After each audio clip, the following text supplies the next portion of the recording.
Great Migration, Part 3.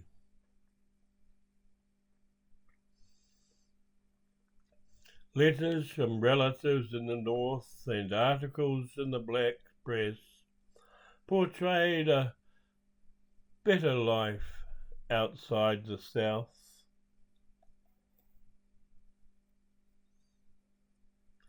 Many migrants arrived in Chicago.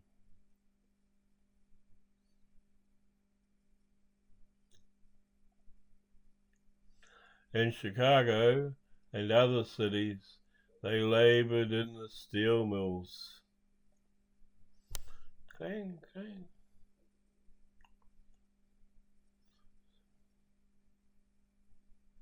And on the railroads. And the migrants kept coming.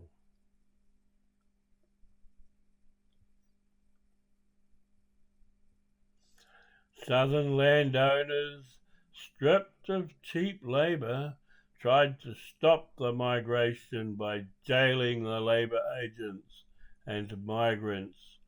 Sometimes the agents disguised themselves to avoid arrest, but the migrants were often taken from railroad stations and jailed until the trains departed.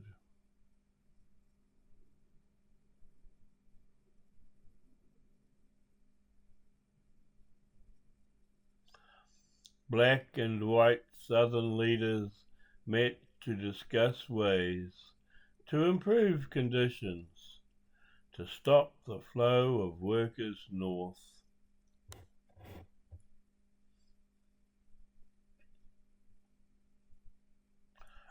Although life in the north was better, it was not ideal. Many migrants moved to Pittsburgh, which was a great industrial center at the time.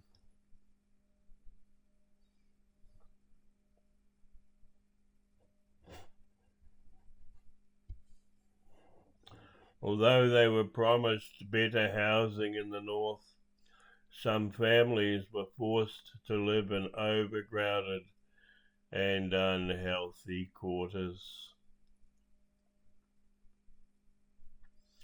The migrants soon learned that segregation was not confined to the South.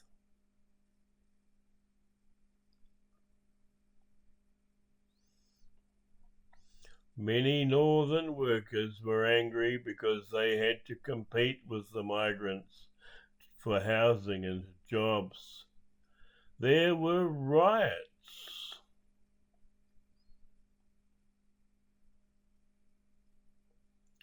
Long-time African American residents living in the north did not welcome the newcomers from the south and often treated them with disdain.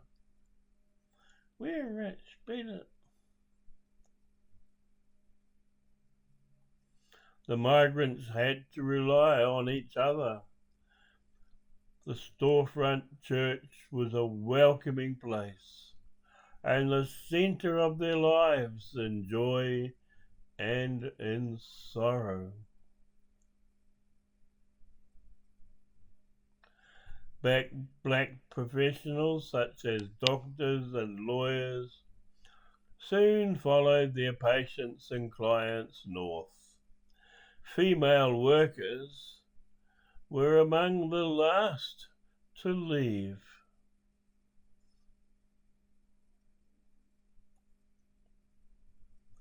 Life in the north brought many challenges, but the migrants' lives had changed for the better. The children were able to go to school, and their parents gained the freedom to vote.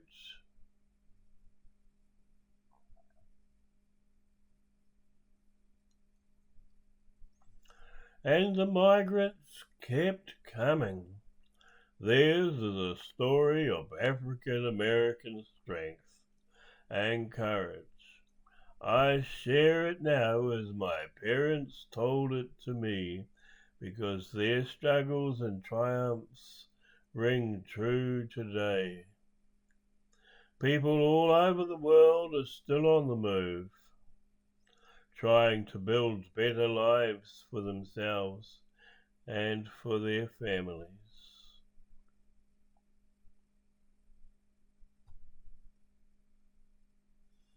Come on.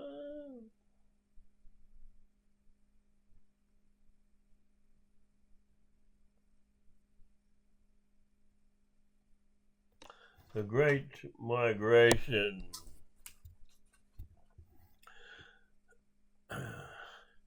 Black and white Southern leaders met to discuss ways to improve conditions to stop the flow of workers north.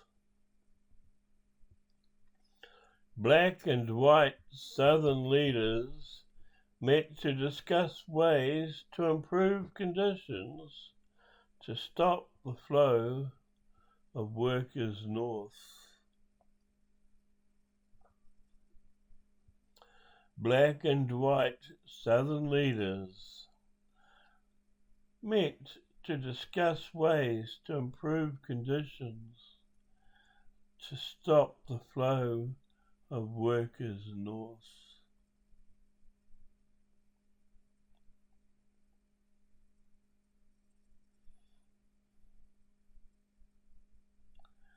Black and white Southern leaders met to discuss ways to improve conditions to stop the flow of workers north.